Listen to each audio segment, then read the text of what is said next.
Did you say liquid? No, that was what you said, liquid. Okay, you guys tell me when you're happy campers and ready to roll. Yeah, they are. And we'll happily roll. Well, Okay. aren't bad. And you're happy, Coordination. Peter? Yeah, it's Okay. true. It's cute. And we're speeding away. You seem to be one of the most unlikely bands to get back together again. Are we So a band?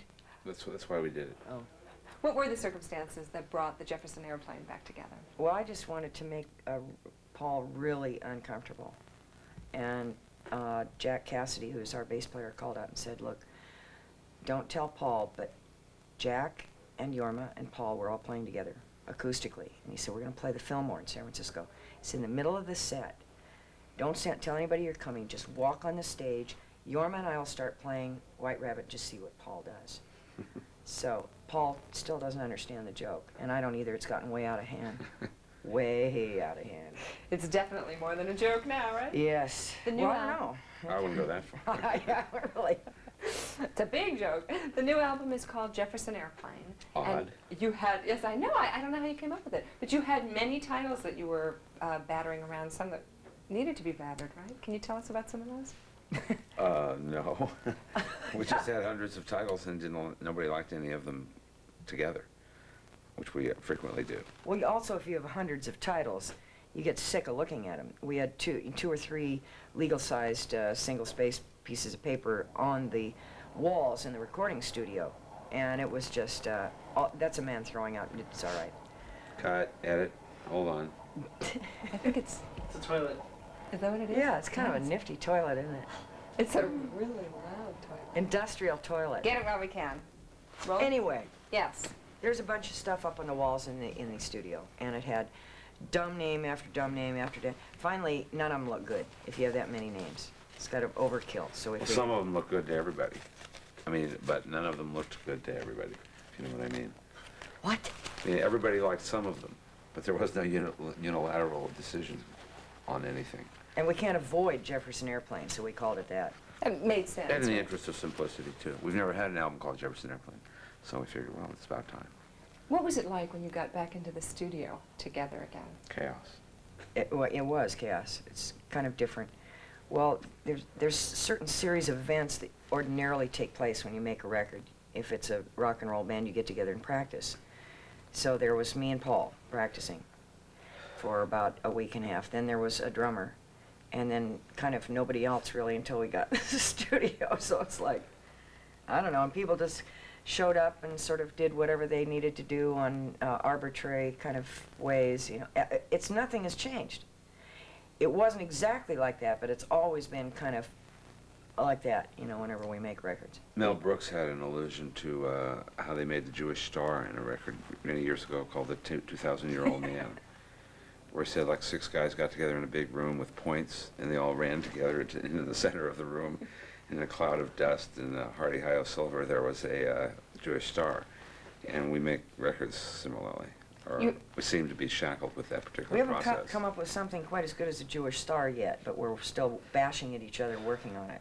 Bashing at each other. You're very famous for those clashes. Friction makes sparks, as Marty It's says. also verbal. I don't believe anybody's ever actually physically bashed anybody, have they? Like if you're bashed Because we're all Jorma or college me. students. Yeah, that's true. It's more fun to verbal. It's more mental. It's better to see if you can destroy the other person mentally. Did you clash in your approaches this time? Oh, of course. It's Yeah. the nature of the band. You're supposed to clash. If everybody agreed on everything, how boring would it be? You wrote these songs apart before you knew even that you were going to be getting together. Yeah. Do you feel that despite that there are themes that emerged on the album? Yeah, because we've all been married for 25 years, you know, off and on. Accidental, random I don't factors. mean to other people. I mean this band kind of, you know, part of it is, I think, the same age group, same desires, seeing the same events happen and reacting to them nationally or internationally or personally. Also having the same amount of education and so forth. There's a lot of stuff, I think, that feeds into them being very similar, not sounding, because we come from completely different musical tastes, but lyrically, the focus would be the same. So you're not surprised, you weren't surprised when you found a theme running through? Not really, no. I mean, it is, you do go, oh, isn't that nice? But it's not all that surprising. It would be if one of us was 18 and Chinese, and the other one was an 85-year-old black person from Louisiana. Another person was from France. You know, that would be very surprising if it was that similar. But our backgrounds and attitudes and sarcasm and yada yada is pretty similar. What is that ideology then that's expressed on this album that represents Jefferson Airplane 1989? Hope, even in the face of dire straits, including the band. Good band. Yeah, good band. Tell me about the song "The Summer of Love." I know that Marty wrote it, but do you know the genesis of it, or maybe how you first heard it? Well, I kept bugging him to write a song, because he sort of backed off writing for a long time. So when we were doing KBC, I suggested he write some songs, and that was one he came up with. What'd you think? I thought, when I heard the title, I went, like John Rivers, because that's the last thing we want to do. But then the song is so innocent and guileless, and maybe not pure, but pure, that it's a very charming song for those who let that door open. Yeah, The cynical attitude will sort of take it and... I heard it with just Marty singing by himself on a guitar, and it's very poignant that way, I think. Do you think that it's possible to have another Summer of Love? No. No. Why? It's like high school graduation. You know, I mean, you want to graduate from high school again?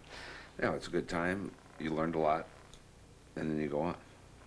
We're talking about a few years ago. What stands out the most when you remember the Summer of Love, 1967? Sex, drugs, and rock and roll. Freedom, Freedom. individual freedom. There isn't quite so much of that now on a wide basis with young people because it's more tribal. They're more like the heavy metal people looking down at the new wave people, new wave people looking at the you know, it's just there are kind of gangs of young people. We all sort of enjoyed each other's outfits. Instead of one whole band looking the same, one person would wear an outfit. In other words, Pigpen didn't look anything like Janis, didn't look like Paul, didn't look like, none of us looked alike. And each individual wore what they sort of liked out of either history or future, or there was an enormous amount of individual freedom of expression. And that was tolerated by people. All the bands sort of liked each other. It wasn't like, we're better than them, or how come I'm not making as much money as Huey Lewis, or any of that kind of stuff. You know, it was more of a enjoyment of each other, which I kind of prefer. Well, in the beginning, nobody was making any money anyway, so yeah, really. We weren't in it really to make money. It was more the sense of adventure. Right. And that goes for today as well. That's You the know, only reason I think I'm doing this. A sense of adventure? Yeah. And the Robbing a the bank would be unexpected. a lot more lucrative. I have that in my plans too. That would definitely be adventurous. Yeah, I want to film it, video it, and score it as well. You know, talking about the ideology behind the album, the hope of that the band still has as a band, as individuals, are you trying to bring like a 60s concept into the 80s? Not really. No. Just trying to bring your own concept, whatever it is, there are 4 songwriters, basically. And each one is saying whatever they need to say at the moment. It can be personal or political or something bashing or poignant, whatever you need to say. But it's not all of us saying, oh, let's get together and get that flower power back, boy, that sure was. You know, it's not, who cares? You know, back in the 60s, you had some kind of wild crowds, and there are some rumors that you kind of helped incite crowd craziness in those concerts. Is that... Craziness. Nothing seriously wrong went wrong. No, I didn't mean it in a bad way. I was smiling when I said it. Well, often the crowds were more crazy than the bands. That's what was good about going to those kind of shows. Did you help incite that? No, we were incited by it. I mean, it's a give and take situation. It's not like an audience idolizing a band. People came to those places almost no matter who was playing there, because there was a whole social thing going on there of interaction, both serious stuff and just yaks, party. That was a real good combination. You had a chance to meet a lot of different strange people in a real strange atmosphere. The walls were moving. You know, the walls don't move anymore, and that was a thing of that time. How do you incite the crowd now, or how do they incite you, since the walls don't move anymore? It's not quite the same. Well, it's a subtler thing. It's more relegated to that audience stage kind of thing that you have to break through that. And I think just by being casual selves on stage rather than presenting the show with your exploding lizards and this, that, and the other thing, you just play and try to connect. You've been called a media savvy band right from the first. You did commercials, you had buttons with slogans when it wasn't done yet. Did you plan this? Was this an accident? If we No. had any media savvy, we'd be making $6 million like the Rolling Stones. We don't have any 60 media. million. Sorry, what did I say? 6. Oh boy, 60. Sorry, that is media savvy. That's Mick Jagger's a business major. Axl Rose from Guns N' Roses said that you ought to, if you want to be a musician, graduate with a business degree from college. He's right. But how If you want to boring. make money, How boring, right? you know, and keep your money and not get screwed by managers, lawyers, and so forth and so on. But we have for 25 years been screwed by managers, lawyers, and agents because we're busy having a good time. And Now, writing songs and making music. And You know, we can't do both. Some it's people kind of can. one or the other. For although us. For us, it's just ungodly the amount of business that goes on now. I do more phone business than music, way by, 75% business and 25%. I'm going to stop soon.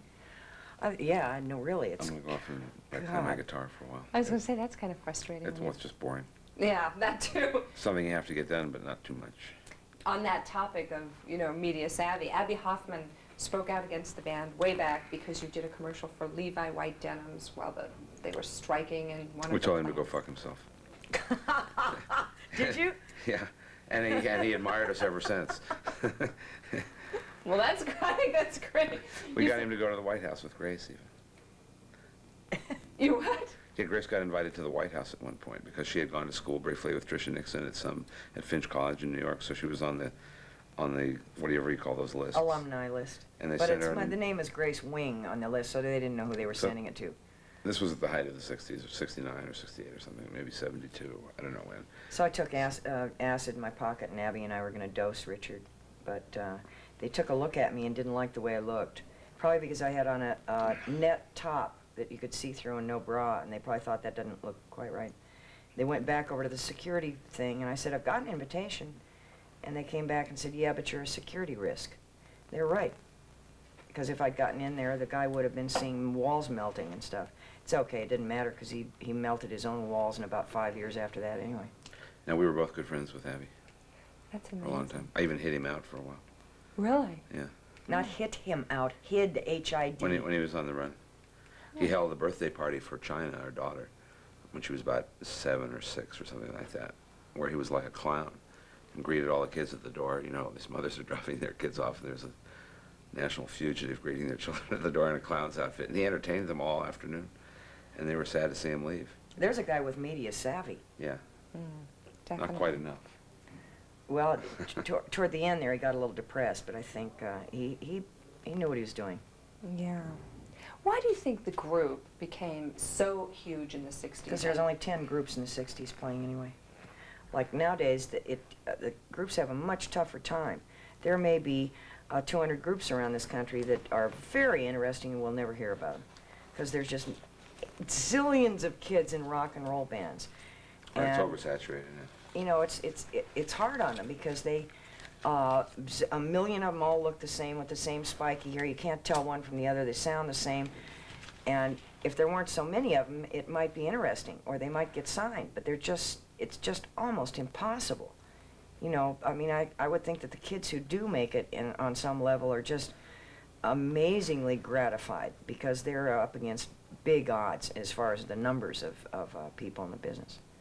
But there really weren't that many people when we started, that many groups. There were only about 20 groups, literally, that were working steadily. And you were one of them. Yeah. It's almost become a legitimate career. Scary, huh? Or you might think Yeah. that they would have at the high schools when they have whatever that day is when all the employers come around, they'll have a rock and roll band desk. Really, we just thought it was comical when they signed us to a record contract. It was great. We were just laughing. They didn't know Really, what- you're they going to didn't pay know- us? they You're going to didn't- pay us to do this? They didn't know what they were getting into. And there was no setup for rock and roll at that point. There weren't the sheds, and there wasn't the MTV, and here's what you do, and you make a record, then you go in there and you need to do this, and big tour buses and all that kind of stuff. We played shrine auditoriums, or we'd play a high school graduation. We'd play anywhere that we wouldn't blow out the circuit breakers. That's it. Anywhere. They allow us in here, we'll play. Yeah, you pay us, we'll play. It's great. Why do you think White Rabbit is such a definitive song of the 60s? Now, Because Bolero was a real good, Ravel was a real good songwriter. And Lewis Carroll is a good children's writer, and I just jammed the two of them together. A good editor. Yeah, I'm a good editor. Adapter. So what did it mean? It means to the parents, between the ages of 0 and 5. Tell the truth now. Okay, between the ages of 0 and 5, they say is the most important information you're going to get as a child. Between the ages of 0 and 5, very many parents read to their children, Peter Pan, sprinkle some dust on your head, you can fly. Wizard of Oz, Fall in a Field of Poppies, Emerald City, Alice in Wonderland. You go down to a thing, there's drink me, it says drink me on it. You get literally high. You go up, there's a caterpillar, smoke a little hash, bite off magic mushroom, get loaded, see Wonderland. So the information is that some chemical, something, if you take it, is going to make you see Wonderland. But they were telling us, don't take these drugs. Why are you taking these drugs? You were brought up right. I was brought up with you reading me Alice in Wonderland, The Wizard of Oz, Peter Pan, and all these things said that if I find some chemical, I'm going to be able to get real high, literally. And so the song is poorly written because it was written at parents. In other words, don't get on me, in my case, you're the one who read me this information and it stayed with me. I was being sarcastic, kind of, but it didn't quite come out that way. The lyrics are not quite as well pointed as they should be. Went far beyond drugs, too. Drugs was 1/8 of the whole thing that was going on. I mean, it was, I think, a exhortation just to spread out. Take what you've learned and use it. Yeah, but you got to say that song in particular is pretty druggy. True, but it also has the element of, I mean, that's what I said, sex, drugs, and rock and roll. It encompasses a whole range of sort of Americanism, don't tread on me kind of stuff. I'll go out and find what's findable. Let us go find it, you know. How about Somebody to Love? Why do you think that one was so... I think that's a standard rock song. It's a good song. Real well-written, straight-ahead rock and roll song. One of the first of its kind. I didn't write it. Darby Slick wrote it. But it's a real good, well-written, structured, interesting lyrics. The verses are actually kind of weird. The repeating choruses is you know, nice and everything, but it's a good song. I like it. Do you think things are coming full circle in the sense that is music with a message, with meaning, coming back now? Some bands. I don't think it's necessary for all of them to be that way. Madonna said, one thing I'm doing, I'm saying this as if I were Madonna, one thing I'm doing is trying to take people away from that. And there's a place for all of that. There's a place for people to take you away from it, and a place for people to make you conscious of it, or make you mad at it, or happy with it. You know, there's room for everybody. It's not necessarily gone away. Some of the biggest acts in the 70s and into the 80s have been Bruce Springsteen, No, it's still there. U2. You know, there's people who do all that kind of stuff all the time. It's not gone away. It's, in a sense, become larger than ever if you look at all the huge benefits that went on in the last 10 years. You need to change tape, right? We need to change tape. You know, how many times have they turned against you? So It only takes one. Time for that guy to come up the stairs. this is sort of the year of 60s reunions. Why is that? It's the age of Aquarius. Oh. Paul McCartney said it's because of the Grateful Dead, but I don't know if that's true. What? What does it have to do with the Grateful Dead? He says if they can still do it, why can't we all? They've been doing it for, I mean, okay. But Okay, why, Paul. why is that? That's my question. I mean, tie-dye is big, Woodstock. Don't know. Maybe it's a desire for, Well, there's what a is lot of shitty bands out right now. No, I don't think so. I think there's some No, good there's a bands. lot of really bad bands. I mean, just in their order. It's like network TV. Also might It's be in just the like environment. a lot of ordinary stuff that's numbing. People tend to look back with that veiled lens that we're, oh, wasn't that wonderful? Oh, I wish it was all like that. Well, yeah, if you want to get your head shot off in Vietnam and so forth and so on, if you want to be a black person in the South, no, it wasn't all wonderful. And They're not doing that good in Brooklyn these days. but no, they aren't. I think they're looking back at an era with a little bit more of that rose-colored lens stuff. Do you think that this is exploitation, everybody going out? No, because I think all the bands are going out for different reasons. The Grateful Dead have always done it. They're one of the biggest grossing bands in the world, and they probably will be till they drop dead. The Rolling Stones have their reason. which is $60 million, or this is our '89 tour, whatever their reason is. The Who has their 25th anniversary. Us, it was let's play a big joke on Paul, but it didn't work because he didn't think it was, I mean, he thought it was fine. I mean, everybody's got their own reason. And it's completely, we didn't all get together, all the bands. Let's all us old farts get back together there and see if we can make any money. You know, I don't even know them.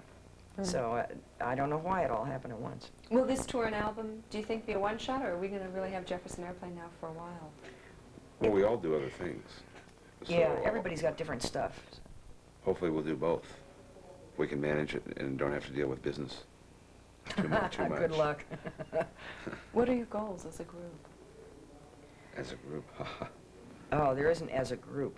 Each person has different stuff they want to do. as always, yeah. And again, the Jewish Star. I was just going to say, you're going to run at each other with the points Yeah. and, like, What collide. sticks, sticks, and what doesn't, doesn't. We've talked about the Stones a little bit. We're doing a Rolling Stones special as well. Do you have any memories of working with them, doing any... Yeah, Paul and I went to see, for the first time, Mick Jagger in London in his apartment to talk to him about doing Altamont. And I was shocked Oh, the because movie. we went in to his apartment and everything was perfectly neat. He had oriental rugs, art pieces. He was dressed in a suit and, you know, asked if we wanted any tea, sat down, talked like, I felt like I was talking to an accountant, and not the same person that he is on stage, which is very typical of British, the vaudeville kind of. They're totally one person on stage and off. Over here, people are more or less the same way they are on stage, off. There isn't that big, Not anymore. Probably. yeah, I mean, Back then. I mean, but you see pictures of Madonna goofing around in nightclubs and stuff on her own. I think Americans are more or less the same way on and off stage.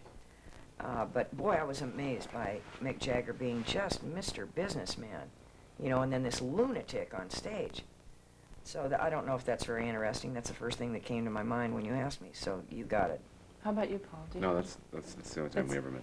Tell me about the inspiration for the song Planes and a little bit about the video, please. That was, again, just that sense of freedom, soaring, that you get from, or that I get anyway, from flight. And I just wrote a story about a little boy, somewhat autobiographical, somewhat a lot of artistic license, stretching it out. Just a period piece, as it were. How about the video? You shot it at the Spruce Goose. Yeah. Can you tell me a little bit about making that video, or what that video... Does it express the song to you? Oh, videos never express the song to me, no. I don't think we're much of a video band in the sense of dealing with it. Nobody in the band really thinks video very consistently. So we always put ourselves in the hands of others. And generally with ill results from an artistic standpoint, from our standpoint, or from my standpoint anyway.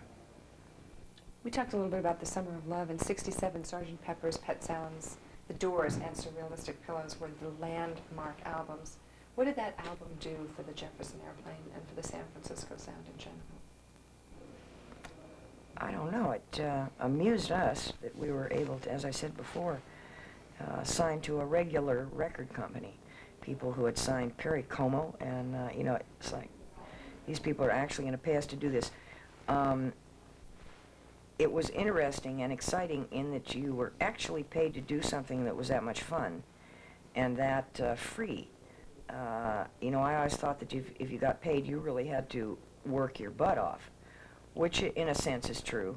But at that point, it liberated a lot of people from dead-end jobs, although now they may have to go back into them because there's so many rock and roll bands that there's not enough room for it. But I think rock and roll opened up areas where people really didn't know what they wanted to do. I don't think I want to be Betty Grable, but I don't want to be an accountant. There's got to be, you know, and it's a good place for a lot of people. A lot of people are born for that environment. Were you guys born for that environment? I feel like I was, because I've got a range of about 5 notes, and they're all loud. So, you know, and a real aggressive personality in certain ways. So it works. How about you, Paul? He's looking at one. Oh, we got to get going down. Yeah, to I the know show you pretty do. quick. So we'll finish up. I just wanted to get, if I could, a couple of quick promos for VH1. All right. So I have them. Oh, great. Shall we start? Or not? Sure. Are you ready? Yep. Okay. Hi, this is Paul Kantner of the Jefferson Airplane. Oh, wait a minute, I forget. This is filmed. Happy birthday, VH1. Okay. Hi, this is Paul Kantner of Jefferson Airplane. Happy birthday, VH1. Okay. Might have to say one of these two. Mm-hmm. Please. Hi, this is Grace Slick of Jefferson I Airplane. can say that second. You're watching VH1. Hi, this is Grace Slick of the Jefferson Airplane, and you're exhibiting very good taste in watching us on VH1. So go stuff the universe into your eyes on VH1. Great. I need you to sign my release forms. Ready? Sure. Okay. It seems that you're one of the more unlikely bands to have reunited at this time, based on your acrimonious history. Very astute. So, amazing, isn't it? Can you tell us exactly how this Jefferson Airplane reunion came about? Just good timing. Is there more to that? Man, a few words. Oh, well, yeah, tell me. Okay, there is a history of sorts, and as I perceived that Jack and I were doing hot tuna shows 2 years ago, and for some reason, which at this point is I haven't been able to exactly figure it out, we did 30 shows with Paul, and in the course of doing these shows, we went to San Francisco, and Jack somehow corralled Grace into coming and singing on 3 or 4 songs unbeknownst to Paul, and that was pretty funny, you know, and then we actually got together and played a couple songs and found out that it worked, and then over the next 2 years, I guess Paul manipulated and cajoled and wheedled, and we all thought, gee, that sounds like a pretty good idea. So Paul was really the... I perceive him as the prime mover. What would you Yeah, say? he's always been after this Yeah. for years. That's interesting. Can you tell us about what you'd all been doing? I mean, obviously you were doing that hot tuna Your stuff. turn. I was in a nunnery. Almost didn't smile. And besides the memory? Just playing music in bands and playing around, touring a little bit myself. Making records, you know, going around the world, actually. Come to think of it. Okay. I did do the hot tuna thing with Jack. I work by myself. I've been working like 250 days a year. Keeping fairly busy. Definitely. You and Jack go back 30 years or something? Or? Lord have mercy, yes, we do. We go back to 56 or 57. It's pretty repulsive. And he's not here now. He's fashionably late at all times. He'll be here. Oh, I thought it was Marty who's elusive and sometimes doesn't show up. Is that Elusive what- and taciturn? No, they made me sign a contract saying I had to appear at all publicity functions, talk to all people. It's in my contract. Is it really? Yeah, it was Oh, written God. in. Really? Yep. Oh my God, so you're here. Otherwise, I don't get paid. My boy. You guys had a couple of different titles for this album other than the Jefferson Airplane. Is that coming out? I'm a little worried about the sound he's making with his pen. A little bit. Put that thing down. It's like being in school, I'm sorry. But you had several kind of bizarre titles. Can you tell us what some of the ones that got into the trash were? I can't really tell you what mine was because that's one of the reasons it got in the trash. There I were don't quite remember 'em either. Yeah, there were quite a few. You know, you start thinking of titles. Usually, in the past, our titles always came after the album, and they were usually an afterthought, a one-liner, a bad joke, a total non sequitur that had nothing to do with the album whatsoever. And this time, we started collecting things before. When the time came to name the album, nobody could think of anything. So, since the one thing we had never called an album yet was Jefferson Airplane, we were able to agree on that.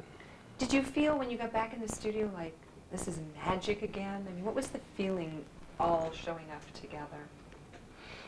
Yeah, it was like, you know, I don't know, to me it was like a family reunion, you know, old brothers and sisters getting together, singing the old family tunes and working together again. It was kind of, it was natural, you know. Even the arguing and the fun and the laughter was, you know, very familiar to me. And I had expected it coming, you know, for years, so there it was happening.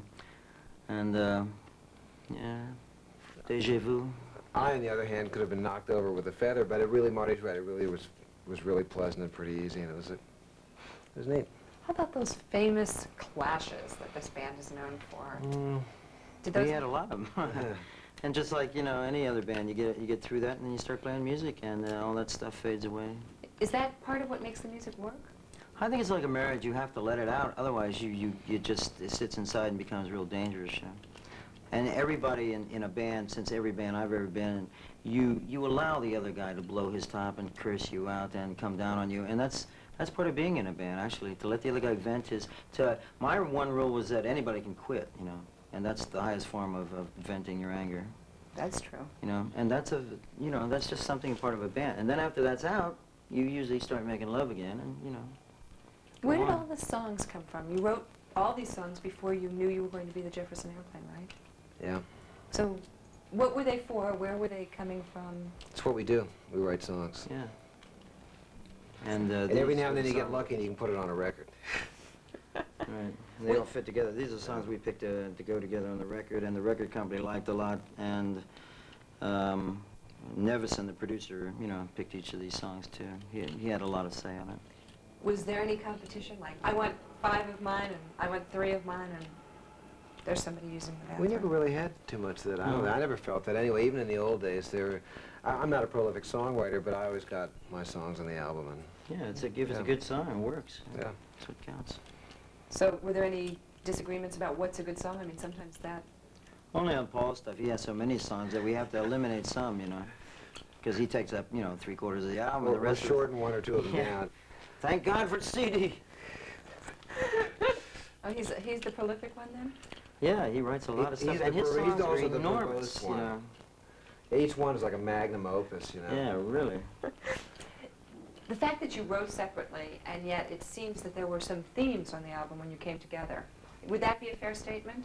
Well, we've all grown along steadily, and... I think it's coincidence, but yeah, it's pretty fair. We're springing from the same well, as 'twere. Were you surprised that you found these recurrent themes in songs that had come separately? I don't think I was really. It I'm it still seems so. writing the same stuff Yeah, I it like, seems you so know. natural. Yeah, we are still who we were then. You know, we've learned a little bit, and we're a little more articulate and craftsmanlike. But basically, we're the same. So what got along then still gets along now. Besides, when I did my rap tune run, Jefferson didn't like it. That's because he's a narrow-minded weenie. We can say weenie on TV, can't we? Yeah. Oh, good, good. Narrow-minded You're weenie. on. That's what he is? Yes. A narrow-minded weenie. Why is that? Because he has a Honda Helix. What I is don't know. a Honda No, he's just a very opinionated guy. He has his And he ideas. looks like a weenie. You know, they got that Hollywood tan machine you lay in for 2-3 hours every day. That's true. And they got that tan, and I keep saying to the second engineer, you know, what kind of tan is that? It doesn't look real, you know, and it looks like the weenie, you know? They look weenie-fied. I could have said it better myself. I love it. Weenie-fied.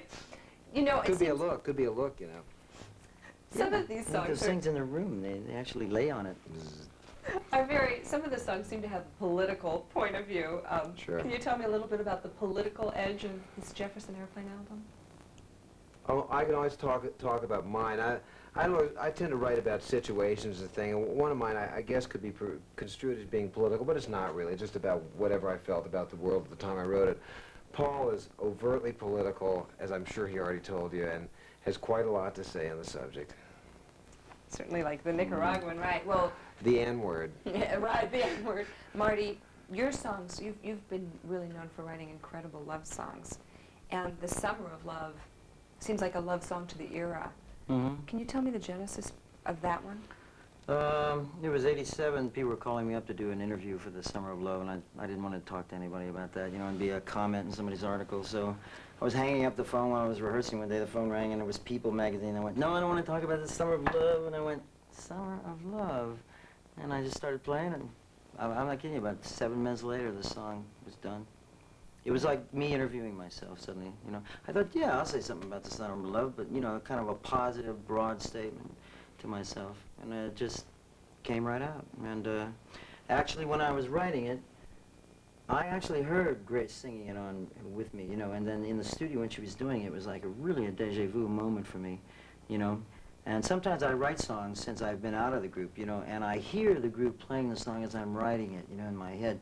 And so these songs actually have come now to the original people, you know, so it's, I don't know what that means, you know, but I sometimes hear the music as you're doing it and creating it, and you think, geez, I can hear Jorma on this, you know, I can hear Grace on this. This would be good for Paul, you know. Solidarity was the same way. I thought of the airplane when I did that song, you know. I thought this is a good airplane tune. That's a more political one, obviously. Mm-hmm. I mean, do you want to talk a little bit about that one? It was a poem by Bertolt Brecht, which I always loved and knew, and I was in the house, and the keyboard player was practicing on my keyboard, and I heard him play something. I walked over, started singing the song with him, and went all the way through the song, and looked at him and said, "You remember what you did?" And he said, "Yeah." And I said, "Let's tape that." I started singing it for people. So two that really happened. Yeah, well, those are the kind of songs I like. Any ones I have to sit down and ponder away at, you know, like I Yeah, me don't care too. for. They don't hold up over a while, you know. They're faddish or something. The ones that are Right. inspired, you know, I like a lot. It's the muse then. Both of you obviously were a very integral part of the real Summer of Love. What do you think of when you think? Well, when I think about it, I think my Summer of Love was in '65, not '67, but what can you say, you know? It's a state of mind exists every year. You know, it's like a period, and now, you know, in the culture of our nation from like the 20s to 30s. I mean, it's always going to be there and always going to be a part of all the arts. And I read all the time how it will always come back, you know. So does that mean to you then that there can be another Summer of Love, or there is one every year? I just went through one myself. I'm going through my Indian Summer of Love now. Likewise, I'm Yeah, sure. Well, hey, that's nice.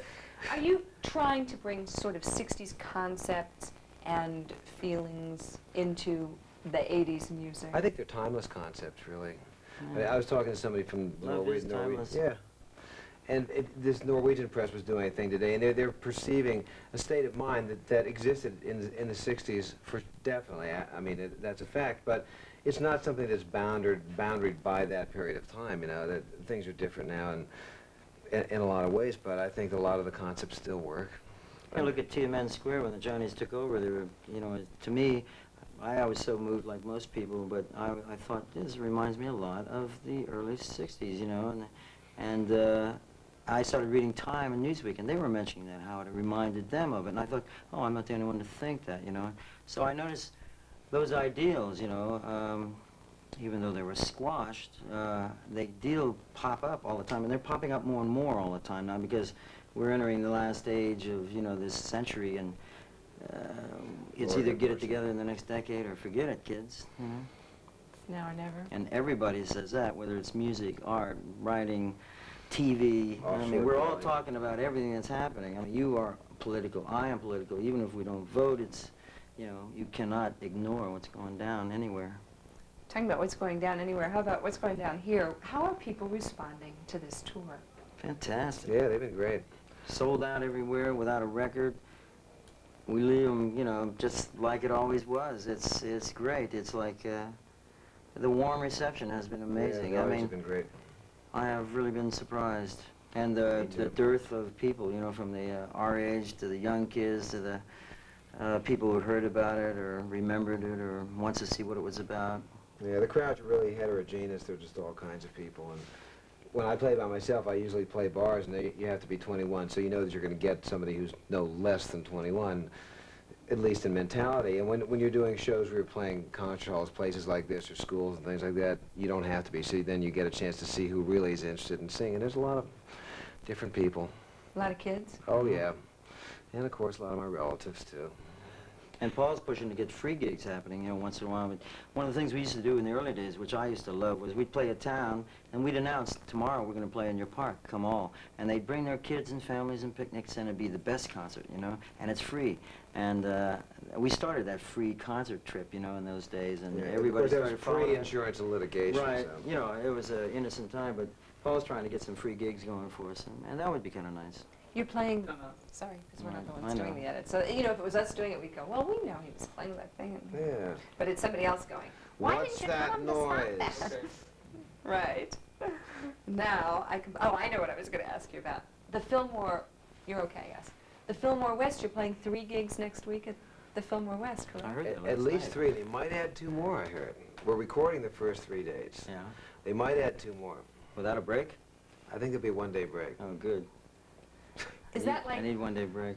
exciting, 4 in a row or is did you kinda go rough. back to It's a fun hall to play. That's not actually the Fillmore West, if you really want to be correct about it. That was the original Fillmore, and what was called the Fillmore West later, or whatever, had something to do with the Avalon Ballroom. I think it's an Oldsmobile dealership now or something like that. That's at the corner of Market and Van Ness. This is the, whatever they call it, it's the original Fillmore, where I saw Bobby Blue Bland and B.B. King in '62. Oh, right, and Otis Redding, God. It was a great place. All the people, and everybody always sounded good, you know, no matter what they It's did. it's a really nice small hall. It's like 1,500 people max. I can remember 10 guitar players, 5 bass players, 3 Twanging drummers, away. playing till dawn, you know. I remember sitting on the floor, Janice and I in Pigpen, getting drunk, watching Otis Redding, maybe 150 people there watching him. Yeah, it's a neat hall. You know, I mean, great days. Jimi Hendrix, you know, we played with him a week there. It was great. Sounds wonderful. Is this Jack? Yeah, we're coming up. No, just suddenly. Oh, you can run it backwards and all of a sudden he'll be gone. Right! Hi, we're the Bee Gees. Oh, what a nice place. Are you rolling? You gonna sign for me? Okay, we're rolling. Actually, now Jack, You may not have noticed me, but I've been sitting here the whole time. They put the big lens on finally. actually, Jack, we were just talking about the fact that you're going to be playing the Fillmore next week, and Yes. some of the people you saw, and Marty was just saying that he remembers seeing Jimmy there, and Janice, and Pigpen, and Otis Redding. Yes, I think Otis Redding is one of the most fabulous shows I saw. Here. Also, a lot of I like the dancers a lot too. Jack and Jorma had a good influence in bringing some of the blues players from Chicago to go with the mixed bills. And in those days, they didn't Great money have players to have very 3 many shows, times. you know, that were all mega people, so that you'd actually help out artists that hadn't been seen by upper middle class folks. And plus there was no mega in those days. Right. And they had like a mixture, blues, rock, jazz, everything together at once. Are you excited about, all 3 of you, about going? I love to play that place. It's Especially got a in lot of the- ambiance, and it's Yeah, very in the warm recording. sounding. That's a good sounding room. Yeah, and it only holds, I think, legally 800, so good I luck. think it's 12. You know, you guys are sort of famous for having incited the crowds to some craziness. I heard a story, I don't know if it's true, that there were some of your shows where you passed out tablets of LSD. No, Untrue. No, that was But there was, STP. the I mean, it was untrue, but there were shows there when were it did shows- happen, but we... Tablets were passed out, but not. Yeah. It didn't have like JA printed on them. Yes. And we didn't pass them out, we just threw handfuls of them to the people from bags. I do remember, though, when they, in the changing of the drug guard sometime in the 70s, That was people before used it to was throw illegal. handfuls of Quaaludes at the stage. You know, that was before it was illegal. So, do you And CIA watching us through binoculars on the hills, lenses. and we were throwing out bags of this stuff, you know, and it wasn't illegal at the time, so they couldn't do anything to us, you know. It was funny. we missed most of that on camera, didn't we? With But good I reason too. I gotta hear that story. That's a We great can't afford lawyers these days. No, tell us, you're playing in Can't LA? get you for the past. You're playing in LA? yeah. Yeah, it's the Yeah. past. It's 20 years Statutes ago. of limitations, thank you. Yes. You were playing in LA. I remember playing Griffin Park, you know, with Eric Bird and the Doors and everything, and then just throwing out bags of STP to these people, and there were mud parties going on with these bodies, and I remember Burton started Writhing, leaping into the slithering. audience. He was the guy that first started that, and then Morrison started doing it. We all Unbelievable started sucking leaping sounds. drunkenly, and the crowd would catch you, and the CIA and FBI guys were watching us on the hills, and you know, I'd point to them and say, look, and the crowd would cheer them, you know, and embarrass them, and They'd, they'd be they'd looking run down and pick out the bags. Your tax dollars at work. Yeah, that was funny. What do you guys do to incite craziness in the crowd now? It Now, works the other way around these days. How do they incite craziness in you? Oh, it's always nice to have BYOB. it's nice to have an interactive audience, you know. It's we were just discussing, like, you can never think of witty things to say when somebody says, well, gee, you're pretty funny, why don't you say something funny? You know, well, obviously you can never think of anything funny to say, but when you have, you know, somebody in the audience that says something that gets you going, you know, then that's a convenient little ploy, you know. yeah, our audience talks back, you know. Bless them. And ask full questions, as a matter of fact. You know, and remind you when you've forgotten the lyrics. Comments when you make mistakes. One night, Jorma was singing I Third Week never at make the Chelsea, mistakes. and he had just had a little blank spot, and we could hear the audience kind of fill in the parts. It was That's nice great. when they do that. Yeah, I like that too. That's great. What were It's your like homework. goals back then, and how do you think they're different now, or are they? Pretty much the same.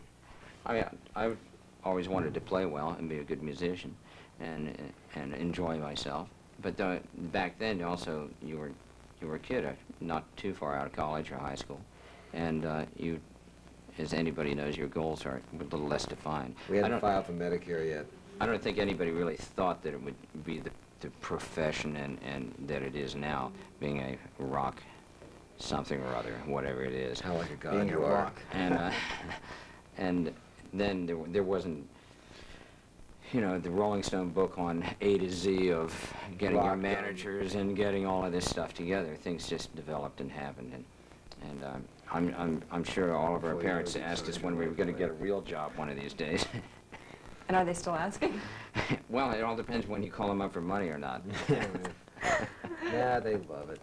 You know, as you said, it was such an innocent age, and you were talking about, you know, coming out of school and everything, yet you were called at that time a very media-savvy band. You did commercials before anybody, you had buttons with slogans before it was done.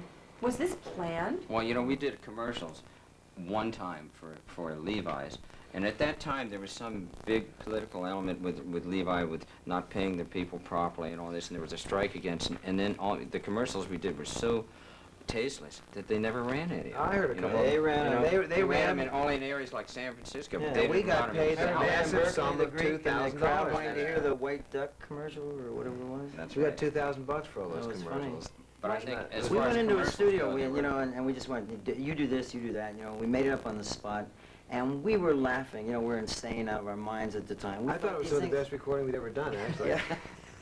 It was maybe at that time, you know, it was so free. And these guys came in the suits, you know, and they came in and we played it for them. We're sitting there, you know, just Yucking keeping it. it in, you know, and they listened to it and then they wrote out a check for $40,000, you know, gave it to us and we went, let's get some equipment, guys. Wow. Look, $40,000 okay, that was I it. only He's got got a two. problem. I guess it's What's- free.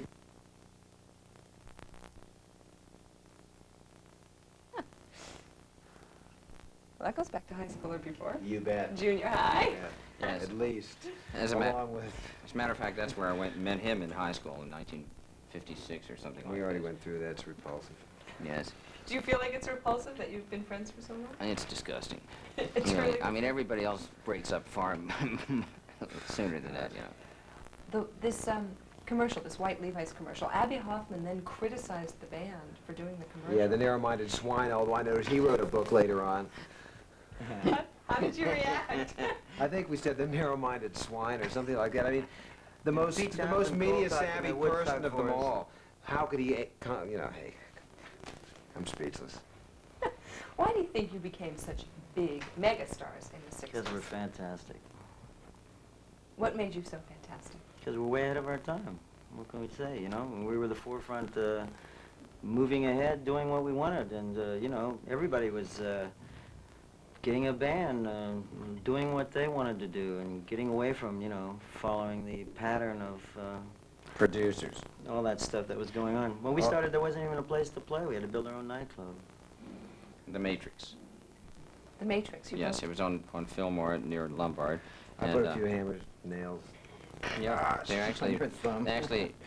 I came with the band 2 months after its inception. Yeah, you don't have to hammer And I anything. didn't have to hammer anything. I just played there. But Marty and various friends literally built the place that they could play in and not have to do other people's material. And that was the thing. Everybody. Built the house where Jack played. Yes. Very good. Why do you think White Rabbit has become such a definitive song? It boggles my mind. I have the slightest idea.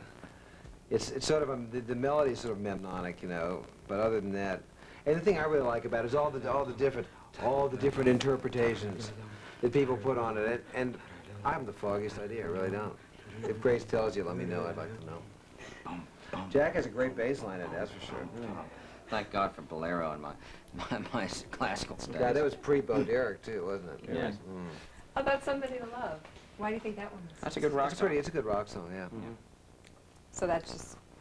Well, also, we thought when we... Plus, Grace sings it great too. Like if you remember, in that song, there are these notes where she holds out these real long, quavery, sustained notes that people weren't really doing, except for Buffy St. Marie, and she was a folk singer, so who cared, you know?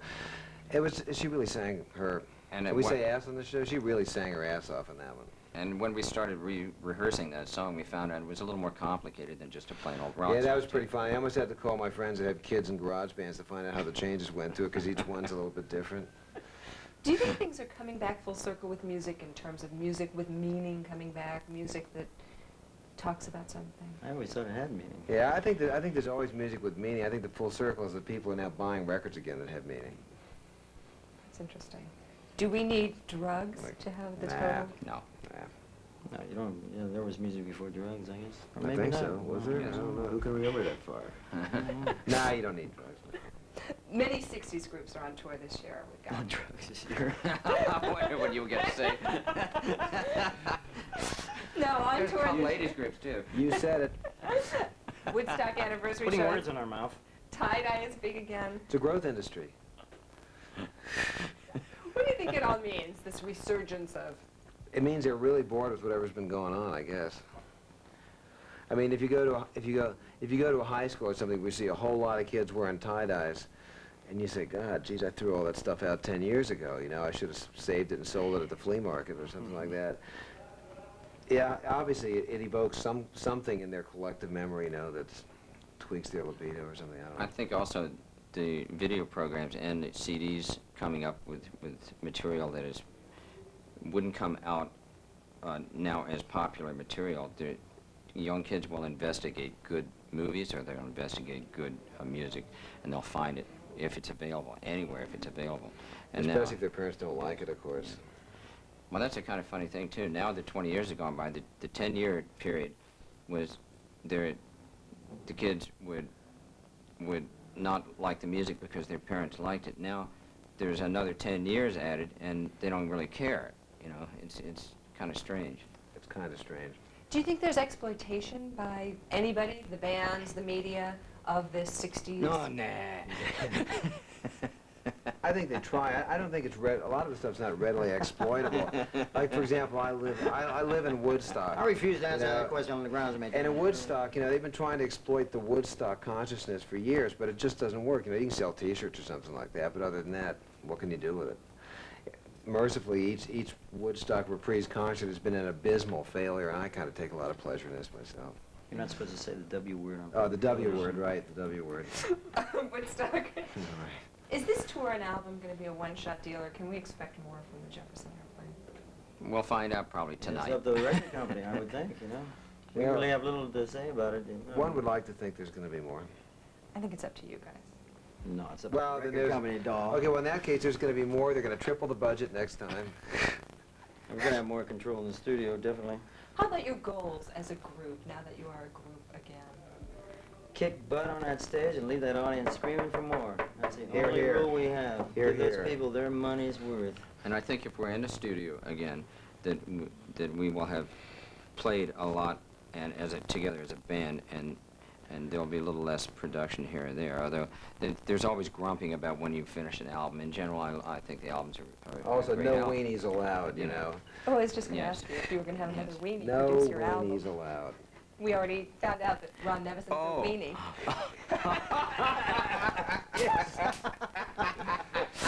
It was essential that we know that. Oh, God. It's not an original thought. Yeah, we're just quoting, Ron. That's okay. I didn't think it up, buddy. I don't know. Did you sell your rolls yet? We're doing a special on you guys, of course. We're also doing one on the Rolling Stones. Do you have any memories of them that you can share with us for that? I like their band a lot. Their high point as a musical group was when Mick Taylor was playing guitar for them. I thought that was an absolutely terrific rock and roll band, and that's all I can say.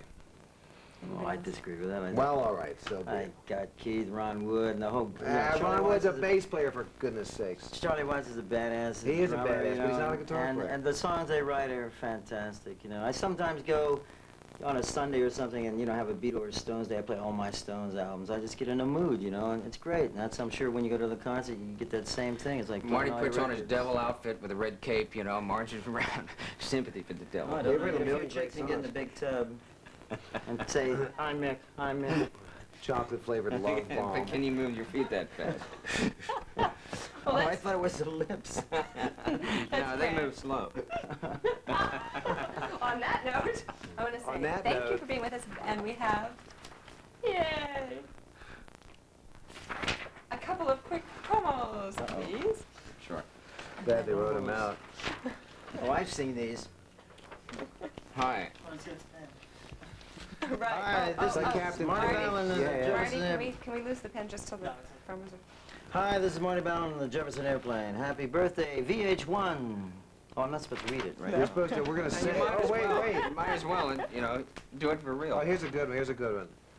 Hi, we're Who are you? Come on, try that again. Hi, we're... Jefferson Montana. Airplane. No, you're Oh, supposed to wrong say your band. name. Hi, we're... I'm not where. I'm Jack Cassidy. And I'm Jorma and What happened to Luke Costello over there? of the Jefferson Airplane. You're watching VH1 for grown-ups who are still growing up. That's us. That's us, see? You can tell. Sings happy birthday to VH1. I got Happy much- birthday to you, happy birthday to you, Happy birthday, dear VH1. Happy birthday to you. MTV. Then you have to do the stand-up and run around the room part. Oh. But if you can do that again, so we can Camera again can't because he follow, went it right. You- Hi, this is Marty Ballard on the Jefferson Airplane. Oh, I should read this. That looks- Yeah, you can read it. Why not read it? What, are you getting blind? No, I just gotta read it first before I know what to say. I thought it would say here, Try exhibiting these. your class. And, hi, this is Marty Ballard on Jefferson Airplane. You're exhibiting your class in good taste because you're watching us on VH1, of course. Who's You us? want to do that to camera? Yeah, Hi, this is Marty Ballard on the Jefferson Airplane, and you're exhibiting your class and good taste by watching us, Jefferson Airplane, on VH1. Very good. Can we get the birthday one again when you're all Okay. sitting? 'Cause we Sure. okay. Top one? No, the middle one. The one where you sang. Oh. Do we just have to sing or should we do the whole Yeah, thing? just sing. Okay. Happy One. To Birthday. camera. 3, 2, Release the paper? 3, Lose the paper. We don't know the 2, words. 1. Happy birthday to you. Happy birthday to you. Happy birthday, dear VH1. Happy birthday to you. We And can many more more. good ratings. Stand up and run around the room. That's Why do you great. stand up and run And around the the next, room? no, because I then never you did go, that. how old are you, what do you want for your birthday? And then you never, Then you play musical chairs. and then you can sing, when you go out in the woods today, I you came sure from get a the big poor section surprise. of town. And then after that, we do your Wicked Uncle Ernie. That's Paul's part. We're finished, correct? Oh, okay. We got a good taste one, right? We got a, you're watching for grown-ups